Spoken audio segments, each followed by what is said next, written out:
presented by Monabic Music। भेलो गामे गामे सोर कहाँ कैली छौड़ी भोर बोले केकरा संगे गेल रही नहारवा के ओर बोले केकरा संगे गेल रही नहारवा के ओर केना छौड़ा के हथौड़ा बड़ी दास भे गेलो पावन गज के लहंगा महंगा वाला नास भे गेलो पावन गज के लहंगा महंगा वाला नास भे गेलो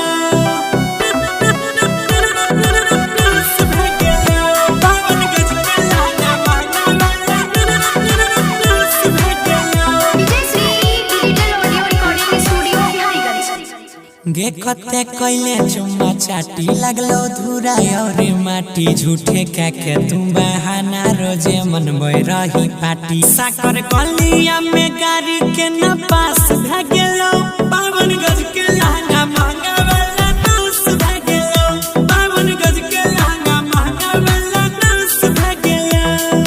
Singing by Gaurav Thakur। नास भ गेलो पावन गज के लहंगा महंगा वाला नास भ गेलो पहिले रहो कसम कस ढीला भेलो नसे नस बोले मुहावा लगाई के पियल को तोहर रस लागो तोहारो दर्द के एहसास भ गेलो पावन गज के लहंगा महंगा वाला नास भ गेलो पावन गज के लहंगा महंगा वाला नास भ गेलो